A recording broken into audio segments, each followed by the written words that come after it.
अशक्य ते शक्य फक्त आपल्याला करता येतं. एकच लक्षात घ्या, भारत हे 3 ऋतूचं राष्ट्र आहे. किती ऋतूचं राष्ट्र आहे? 3 ऋतू, उन्हाळा, पावसाळा आणि हिवाळा. उद्योग म्हणला की एकच काम या ठिकाणी केलं जातं की मला शाश्वत उद्योग पाहिजे, बारमाही उद्योग पाहिजे. असलं आपल्या भारतात चलत नाही. उन्हाळ्यात एक मागते, हिवाळ्यात एक मागते आणि पावसाळ्यात एक मागते. म्हणून जी उद्योग तुम्हाला करायची आहेत 3 प्रकारची उद्योग करायला शिका. किती उद्योग करायला शिका? 3 प्रकारची उद्योग शिका आणि सीझनल उद्योग करायला शिका. कमी भांडवलामध्ये उद्योग करायला शिका आणि त्यातनं जे काही आहे ते आपल्याला चांगल्या पद्धतीनं अर्थार्जन करता येऊ शकणार आहे. म्हणून 3 उद्योगाची संकल्पना ही जी काही ती वाटेवर मांडली. सीझनल उद्योग काय झालं? दिवाळी आली, आम्ही चकली तयार करतो. 46 प्रकारची चकली तयार करतो.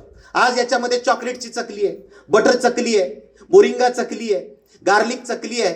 दारू पिणाऱ्याला चकना चकली बी आपल्याकडे तयार होती, वर्षभर चालणारी. लक्षात आलं का? म्हणजे सीझन मध्ये 10 ते 12 लाख रुपयाची उलाढाल आपल्याला चकलीत करता येते.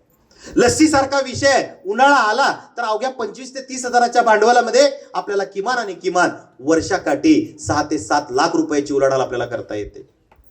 पावसाळा आला तर पावसाळ्यामध्ये ज्या काही घटक आपल्याला तयार करता येतात की त्यासाठी आपल्याला प्रीमिक्सेस असतील ते आपल्याला या ठिकाणी तयार करता येतं. आवर्जून आपल्याला या ठिकाणी 2 ते 3 घटकांचा उल्लेख मी या ठिकाणी करतोय.